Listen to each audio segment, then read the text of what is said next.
Be the Talk, episode 283, featuring Riham Satti.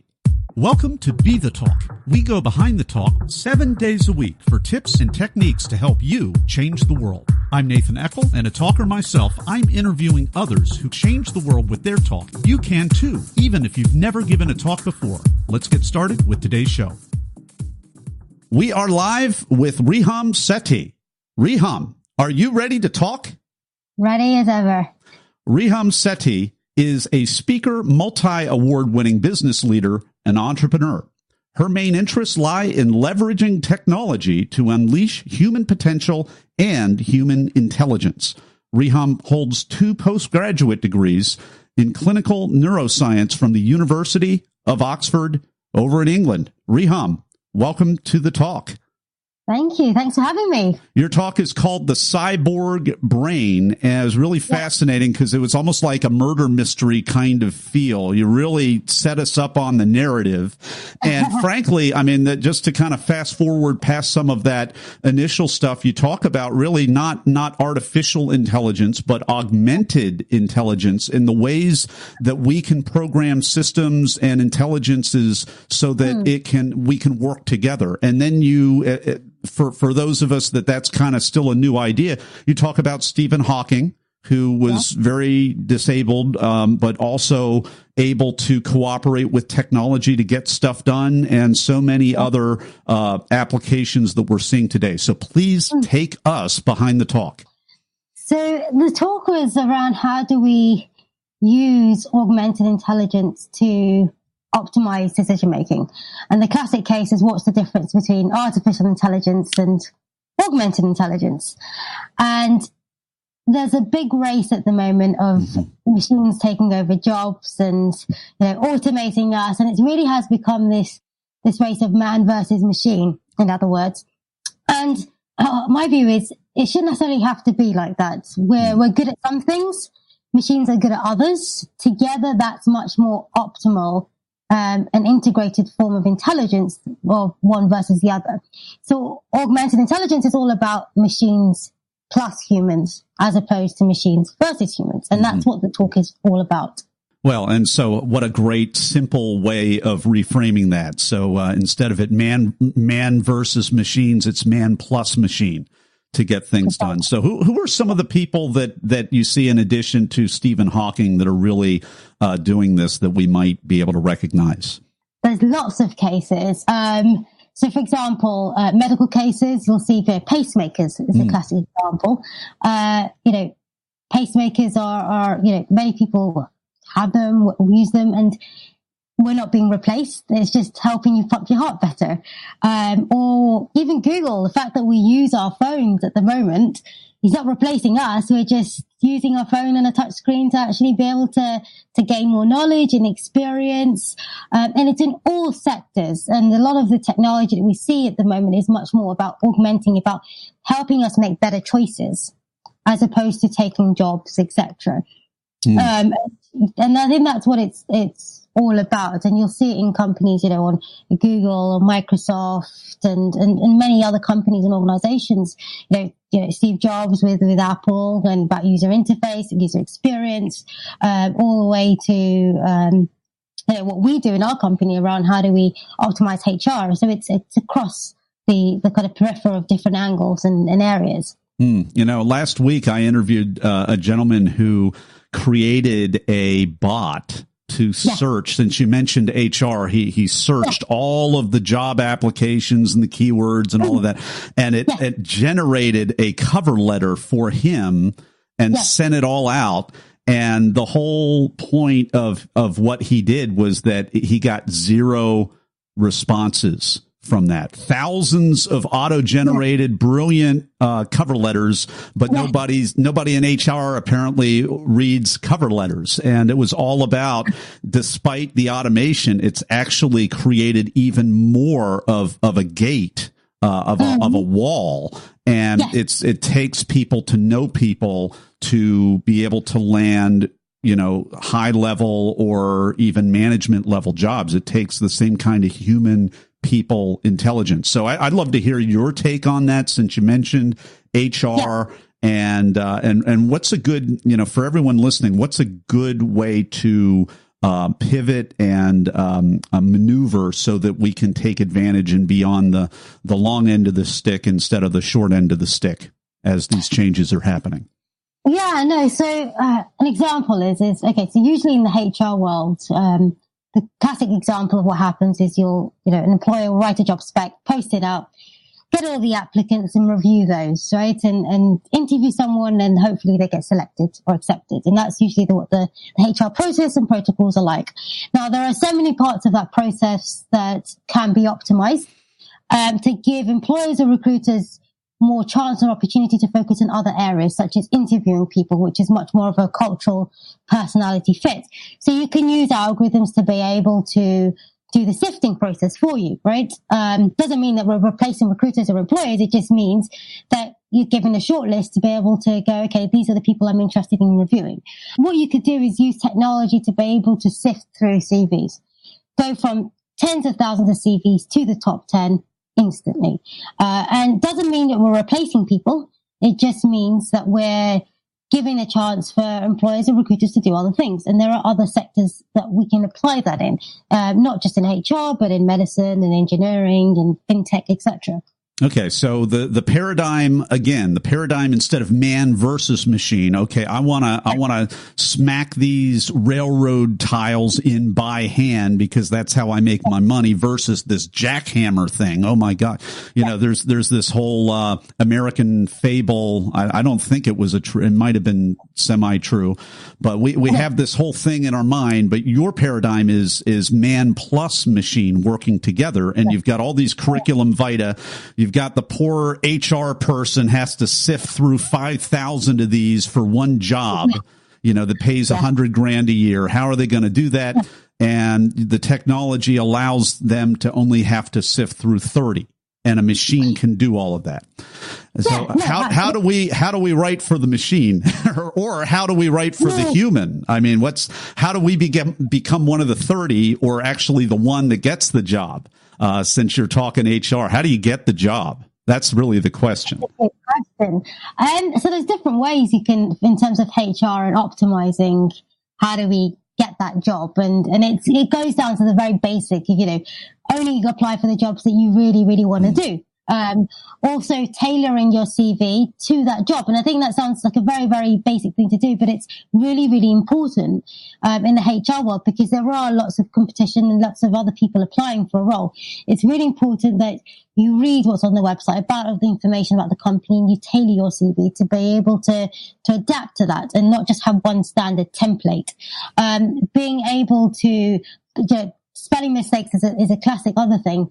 Reviewing your CV, making sure there's no errors, make sure people are reading or double checking for you. And it goes down to the very, very basics. But I think it's very, very important, especially when, there's keywords that you want to try and grab a recruiter's attention, for example. Yeah. So keywords and really making and spell checking, tailoring your CV. They're all key parts. And making sure that you're really applying for the real customized positions that are going to be a good fit for you. So absolutely good to know. And I mean, let's see what is another non-HR application for these. I mean, it's the whole world is going that way. So what's a good? I guess we could zoom out and ask. What kinds of jobs are going to be cognitively, high up enough that we can work with technology rather than being replaced with the technology? Because I saw an infographic and it talked about in different countries at different stages of development. And the higher developed countries, the lower end jobs where you're doing things that are very replaceable by augmented or artificial intelligence.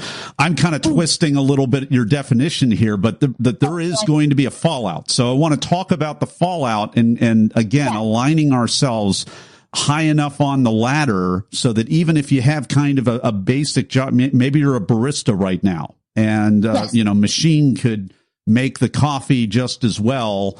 And, what can you do in that situation to better align yourself? Is it management skills, leadership skills, or is it other things entirely? What would you say to that? So the biggest skill shortage or skill gap that's out there in the industry is what we call kind of the STEM sector. So the science, technology sector. That's where the biggest discrepancies are. And because there are new jobs in that sector, I'll give you an example. The data scientists, right? Data scientists, a lot of, big data has come out all over the world and everyone's very interested about it. And we're crunching all this data and all of a sudden we need people to analyze this data. And now we've just created a new position that wasn't there before. And now in the education sector at the moment, there is no data science, or there's only few data science degrees out there. And now all of a sudden we need to upskill people into data science roles. And so technology, and I think the STEM sector is a really crucial one because of the way technology is moving. So, if I heard that correctly, there's an awful lot of spreadsheets out there to be able to be interpreted correctly.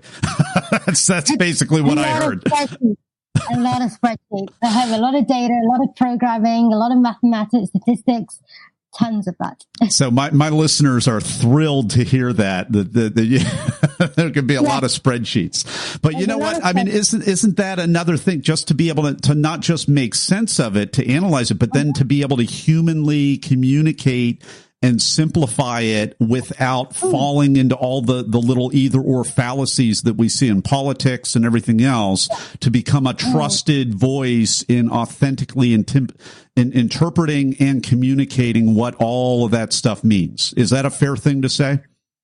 Very fair thing to say. I think being able to understand what any of this information means is absolutely crucial. It's one of the most important things because you can skew data in any way, shape or form that you want really at the end of the day, but it's really important to be able to understand what it means and change that data into insights or into information. So, it's Apple all over again. You might be a Steve Wozniak who likes to put all the stuff together and, solder everything and program it, or you might be a Steve Jobs that gives us the clarity and simplicity and the focus that we need. Is that a decent analogy? Yeah, I think it's you always need complementary skill sets, and I think that's really crucial to be able to have that. Different. Everyone's very, very different. Everyone has a gift, and it's about utilizing that gift into what you can in the workforce and making sure you have a job that you absolutely love and adore, and it's really, really important to do that. And so whatever, and all these skill sets should be able to fit together kind of like a jigsaw puzzle. And if you are the Steve Jobs, or if you are the Bill Gates, and if you are any of those people, it's really, really crucial to be able to fit those together. Well, we've been enjoying this conversation on the Cyborg Brain with Riham Satti. And if you enjoy this, we're going to have even more, and we're going to talk about your upcoming talk in just a moment as we pivot over to the Blitz Round. Hey, Talk Universe. I hope you've been enjoying today's episode with today's guest.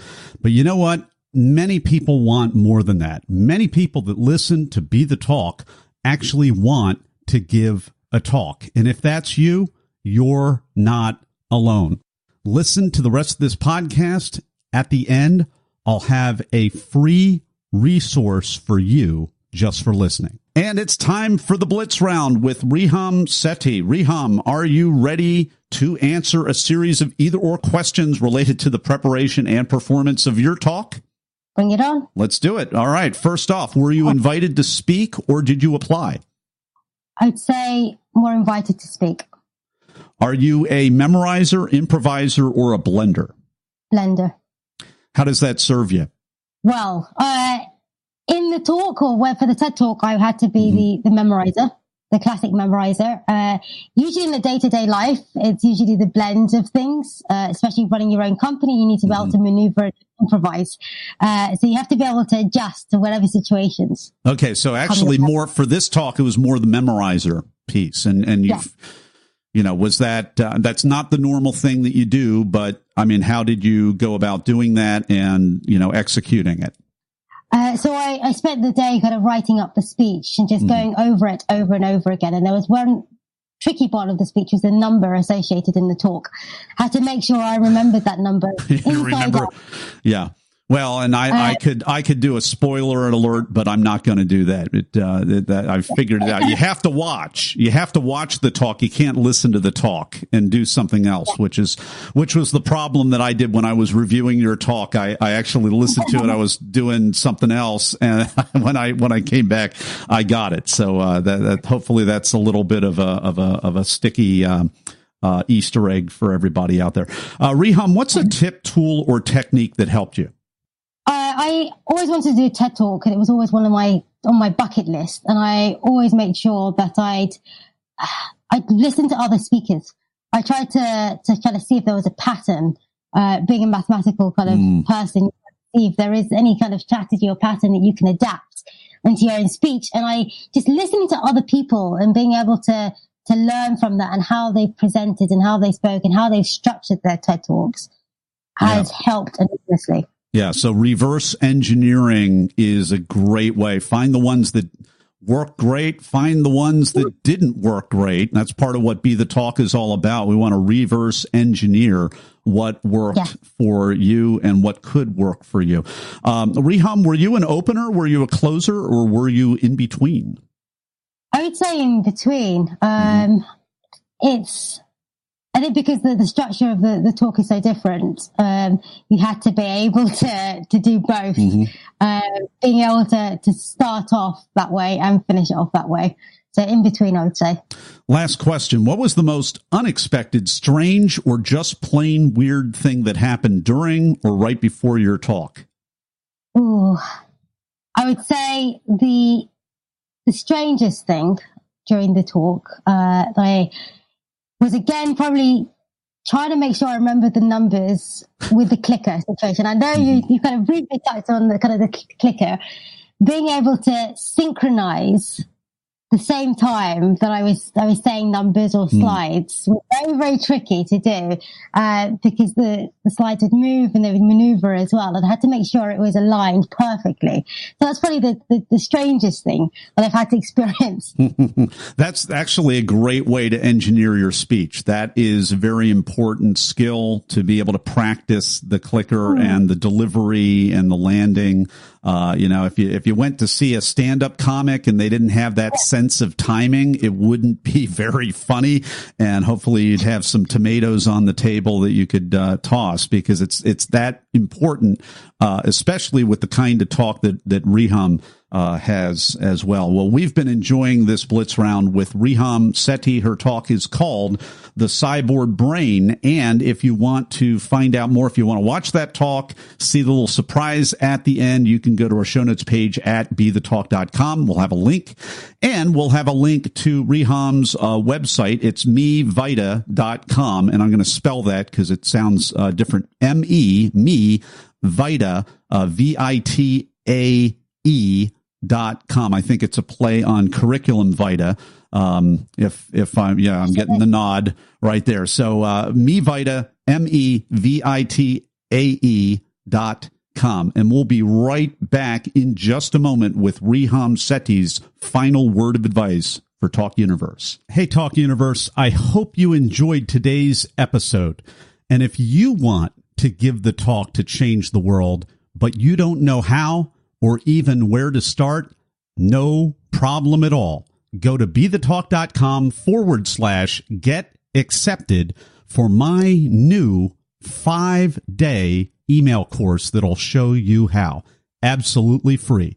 Just go to BeTheTalk.com/get accepted. And we're back with Riham Satti. It is time for the final word of advice. What is it?